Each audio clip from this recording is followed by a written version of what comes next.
एक बार एक वैज्ञानिक ने एक टिड्डे को पकड़ा और उसे अपनी आवाज पर छलांग लगाना सिखाया। वैज्ञानिक टिड्डे से कहता, कूदो। टिड्डा उसकी आवाज सुनते ही जोर से छलांग लगा देता। अब वो वैज्ञानिक था तो प्रयोग करना तो बनता ही था। उन्होंने टिड्डे की छलांग पर प्रयोग किया। वैज्ञानिक ने उसकी एक टांग तोड़ दी और फिर बोला, कूदो। अब टिड्डे की छलांग की दूरी कम हो गई। वैज्ञानिक ने उसकी दूसरी टांग तोड़ दी और फिर बोला, कूदो। टिड्डे की छलांग और कम हो गई। अब तोड़ी गई उसकी तीसरी टांग। छलांग की दूरी और कम हो गई। एक एक करके बेचारे टिड्डे की सारी टांगें तोड़ दी गई। अब आखिरी टांग टूटने पर जब उसे कहा गया कूदो, तो वो हिल भी नहीं पाया। अब वैज्ञानिक ने अपना निष्कर्ष अपनी डायरी में लिखा। जानते हो उसने क्या लिखा? जब टिड्डे की एक टांग तोड़ी गई तो वो थोड़ा बहरा हो गया।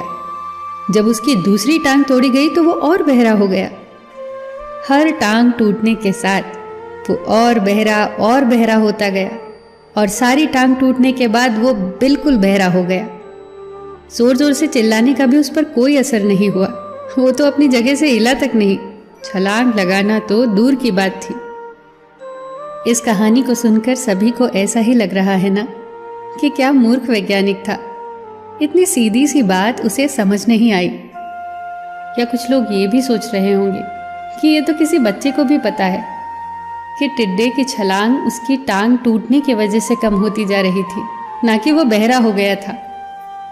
पर दोस्तों, हम सभी जीवन में कई बार ऐसे ही मूर्ख बन जाते हैं।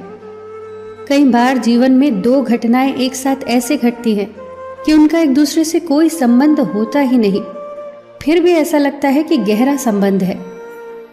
कभी कभी दिखता कुछ और है, हमें समझ कुछ और आता है और वास्तव में होता कुछ और है। इसीलिए अगर पछताना नहीं है तो जीवन में जल्दबाजी में कोई निर्णय न ले। हमेशा समझबूझ का इस्तेमाल करें, सावधानी बरतें, नतीजे सोच विचार कर ही निकालें। दोस्तों, आपको ये छोटी छोटी कहानियाँ और उनकी सीख कैसी लग रही है, हमें कमेंट सेक्शन में ज़रूर बताइएगा। आप अपने सुझाव भी लिखिए जिससे हम और बेहतर करने की कोशिश करें। फिर मिलेंगे दोस्तों अगली वीडियो के साथ।